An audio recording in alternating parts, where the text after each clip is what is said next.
How to register SSS Online 2020.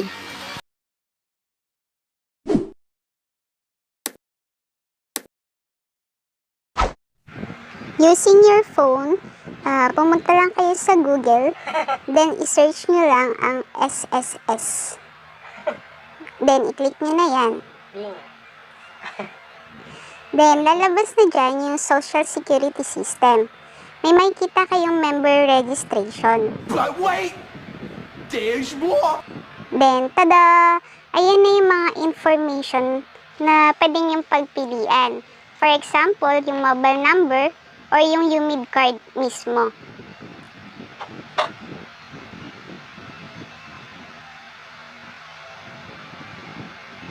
Kung pinili nyo yung UMID card, ang kailangan nyo na lang is yung SSS number.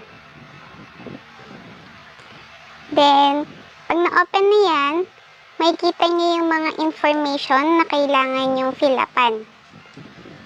Dapat lahat ng information ay totoo at tama lang doon sa SSS na nilagay nyo sa information nyo. Then, kailangan lahat ng may asterisk na red, kailangan siyang fill upan.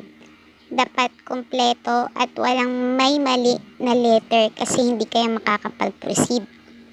Surname, given name, middle name, birthday, then yung sa address naman, dapat kung ano yung nilagay nyo dun sa SSS na information nyo, ganun din.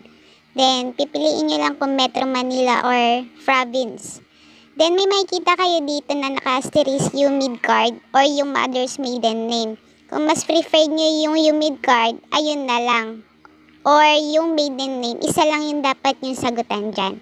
Then, i-enter nyo na yung code sa taas para makapag-proceed na kayo. Then, submit. But wait! There's more! Ano nga ba ang SSS?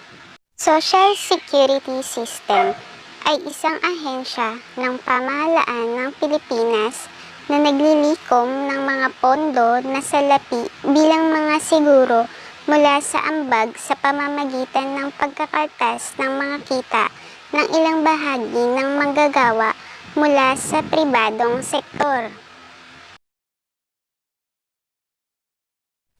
Ano ang mga benefits ng SSS? Una, check your SSS contribution online. Pangalawa, file SSS salary loan and SSS Maternity online. At ang ikatlo, check your SSS loan payment records. At pang-apat, view, download, and print your SSS membership records.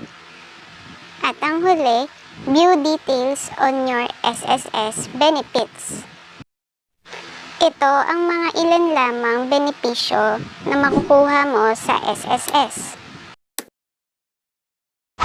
At kung kayo ay nakapag-submit na, ito ang makikita nyo. At pwede nyo na makita sa email nyo ang SSS web registration.